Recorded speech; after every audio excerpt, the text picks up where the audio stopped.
প্রিয় দর্শক, আসসালামু আলাইকুম রহমতুল্লাহি বারকাতুহ। আপনাদের উদ্দেশ্যে কিছু কথা বলবো। সেটা হচ্ছে, আমরা প্রতিনিয়ত দেখছি যে একজন আরেকজনের সাথে কথোপকথনের সময় আমরা অন্যজনকে গান দিয়ে থাকি। ভাই, মিথ্যা কথা বলিয়েন না, সত্য কথা বলেন। তারপরে এটা এভাবে করেন না, এভাবে করেন, এটা এভাবে করলে ঠিক হবে না, ভুল হবে, এইভাবে করলে শুদ্ধ হবে। কিন্তু যিনি বলছেন, যিনি বলতে যাচ্ছেন, তিনি কিন্তু ভুল করতেছেন, তিনি নিজেই ঠিক নেই। সেখানে আমরা অন্যজনকে জ্ঞান দিয়ে থাকি। যেমন ধরুন, কালকে আমি একজনের সাথে এক জায়গায় গেলাম, তখন অন্য একজন এসে ওনাকে বললেন যে, ভাই আমাকে 10টা টাকা হাওলাত দেন, আমি কালকে দিচ্ছি আপনাকে। উনি বলল যে, ভাই আমার কাছে ভাঙতি নেই।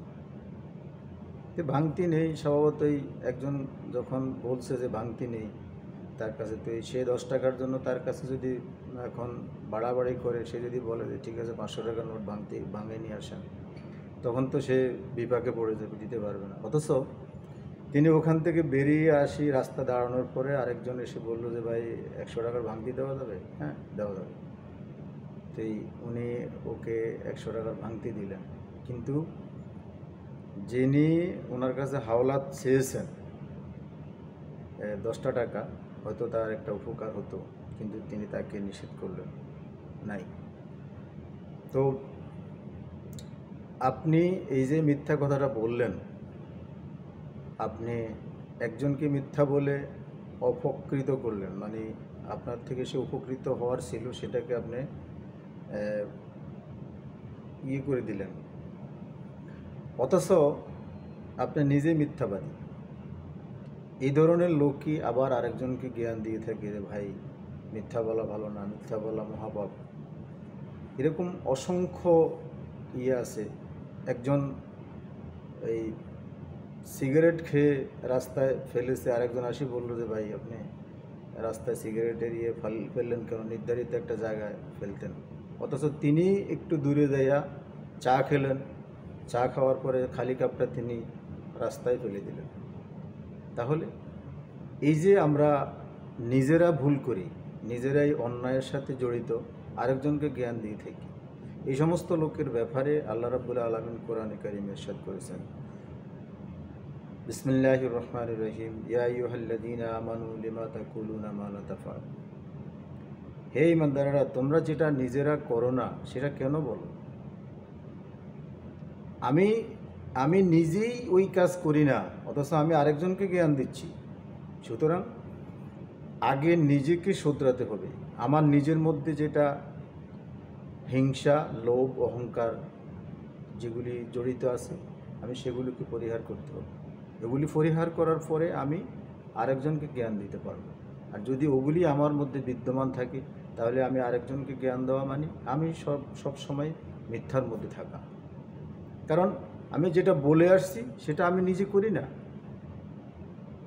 যেমন রাসূল আকরাম সাল্লাল্লাহু আলাইহি সাল্লামের কাছে একজন তার বাচ্চাকে নিয়ে আসলেন, সে মানে মিষ্টি বেশি খায়, হ্যাঁ, তার জ্বালায় তারা অতিষ্ঠ। রাসূল সাল্লাল্লাহু আলাইহি সাল্লাম তার কাছে যখন বলার পরে রাসূল সাল্লাম বললেন যে, ঠিক আছে তুমি অমুক দিন এসো। অর্থাৎ রাসূল সাল্লাল্লাহু আলাইহি সাল্লাম নিজেও মিষ্টি পছন্দ করতেন। তিনি আগে নিজের থেকে সেটাকে পরিহার করে তারপরে তাদেরকে উপদেশ দিলেন যে মিষ্টি কম খাও। সুতরাং আমরা কোরআন হাদিস সবই পড়ি, মানি, কিন্তু নিজের ভিতর থেকে যে ত্রুটি বিচ্যুতিগুলো আছে সেগুলোকে পরিহার করতে আমরা রাজি না। কারণ আমি মনে করি যে এটাই আমার ব্যক্তিত্ব। আমি যদি আমার ভিতর থেকে এগুলি আমি জেড়ে ফেলে দিই, তাহলে তো আর আমি একজনের কাছে যে আমাকে উপস্থাপন করব একটু ভিন্ন রকমের, সেটা আর হচ্ছে না।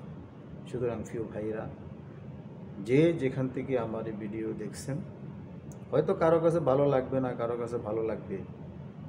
যাদের কাছে ভালো লাগে, যারা দেখেন, আমি সকলের প্রতি উদাত্ত আহ্বান জানাব, যাদের মধ্যে কিছু কিছু, আমি পুরো বলবো না, কিছু কিছু দোষ ত্রুটি বিদ্যমান রয়েছে, যেগুলি আমাদের কাছে অপছন্দনীয়, নিন্দনীয়, সেগুলি আমরা অন্যকে জ্ঞান দেওয়ার চেষ্টা করি, ওই জিনিসগুলো নিজের থেকে নিজে পরিহার করার চেষ্টা করি। তাহলে আমাদের সমাজ আস্তে আস্তে আস্তে আস্তে পরিবর্তন হয়ে যায়। আগে আমি নিজে পরিবর্তন হই, নিজের থেকে সকল ত্রুটি বিচ্ছুতিগুলো আমি জেড়ে ফেলার চেষ্টা করি। ইনশাল্লাহ আল্লাহ রাব্বুল আলামিন আমাদেরকে বারাকা দান করবেন। এবং আমি দোয়া করি যারা আমার এই ভিডিও শুনছেন আজকে, আল্লাহ রাব্বুল আলামিন সকলকে তৌফিক দান করুন এবং হকের পথে চলার তৌফিক দান করুন। হকের পথে যেন সবাই চলতে পারে। আল্লাহ রাব্বুল আলামিন সকলকে হকের মধ্যে কবুল আর মঞ্জুর করুন।